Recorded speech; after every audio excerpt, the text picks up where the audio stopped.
You don't need a promotion to be a leader. The true test of leadership is when you ask this question, who eats first? This series, we're talking about leadership, but we're starting from self-leadership first. And why do we start from self? You cannot give what you do not have. And so a question was thrown to me and it says, how does self-leadership impact mental resilience and workplace performance? The truth is, self-leadership is the foundation of mental resilience and high performance, because you have to regulate yourself first. And leadership is about regulation, whether emotionally, physically, mentally, all the alleys. It's first about self.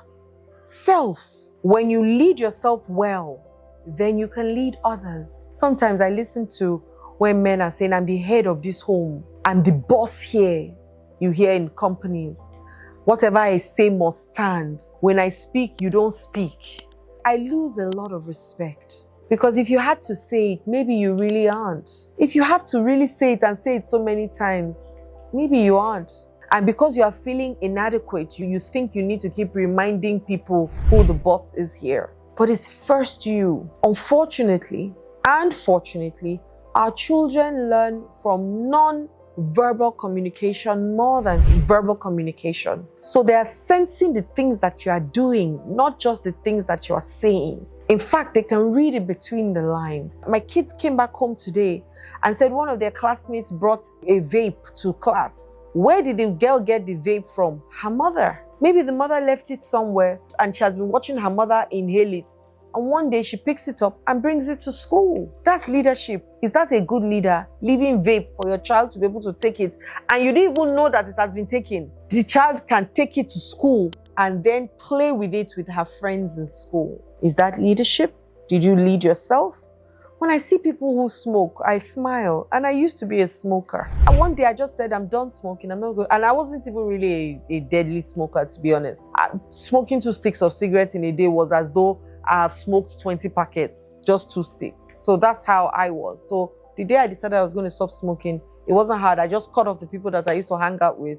And it was easy for me to stop because I never had cigarettes in my bag. I never bought it. How can you lead a team of people? You're talking to them, but you are doing the same thing that you're asking them not to do. That's hypocrisy. That's hypocrisy. The time when I was thinking about being a Jehovah's Witness, I used to think that Jehovah's Witnesses were angels. Because for you to go out and preach, you've got to be an angel yourself. I mean, you cannot be going to preach something that you are doing. I forgot that they are human beings too.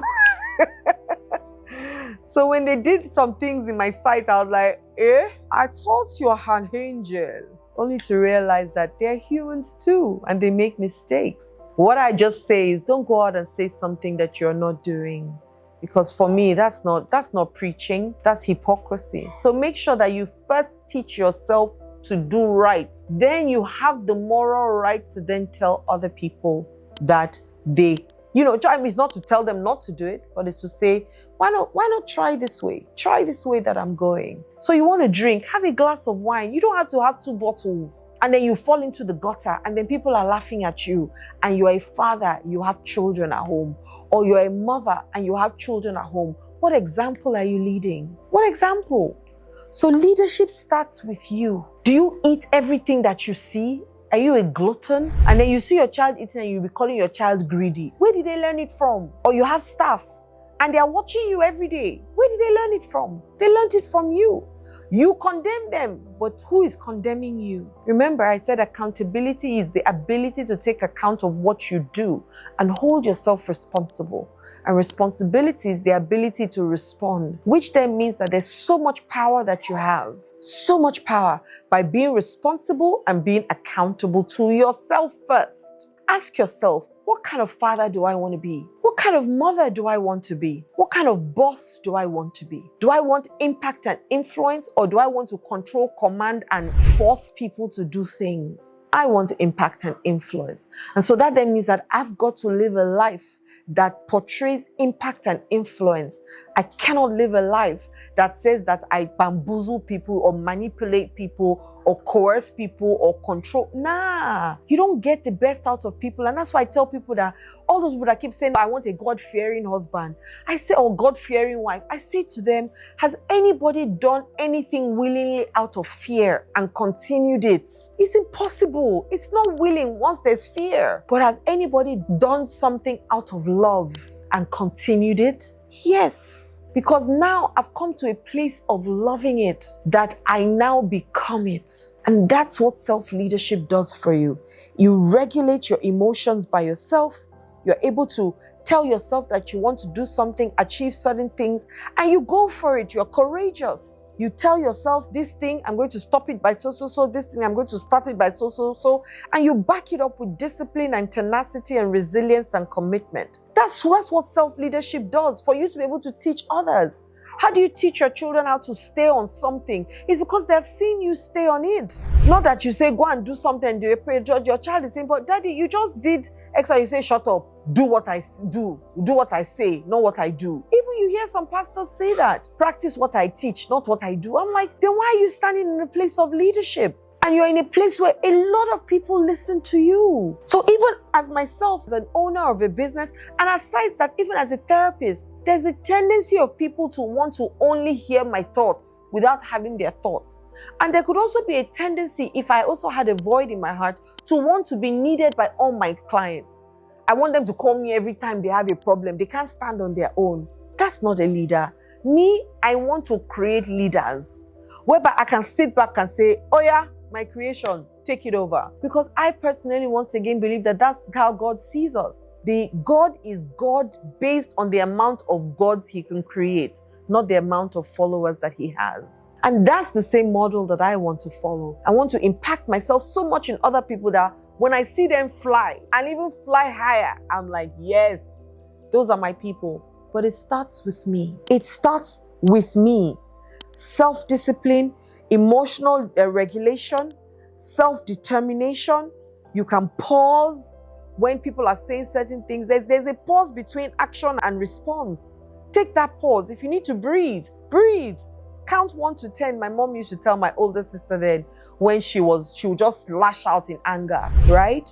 My mom would say, count 1 to 10. Just shut up and count 1 to 10. By the time you count 10, the worst would have gone. So you will start from maybe the middle, and then you won't say so many hurtful things. And that's what you can do for yourself. I mean, I'm sharing some of my own personal secrets. You build emotional intelligence, but you can only do that by knowing who you are, identifying your power points, and begging people or paying people who have the weakness that you want to develop to strength. Beg them, pay them to help you, teach you how to make those ones strengths, and be humble to receive the answers from them. Because leadership is humility. See Jesus.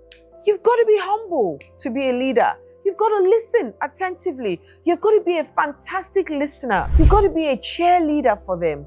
You've got to be the kind of person that will tell them the truth, but not a truth to demoralize them or break them down. Constructive criticism, where they know the things that they can do that they are doing very well and you praise them for it.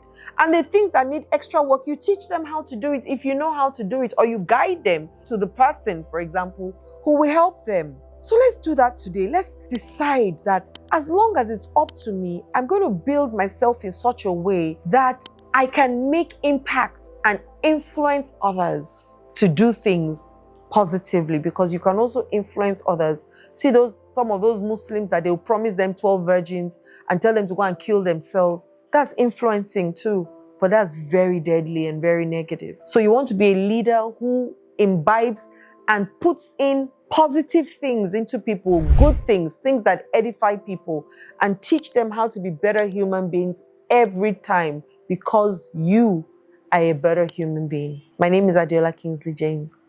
Love and light.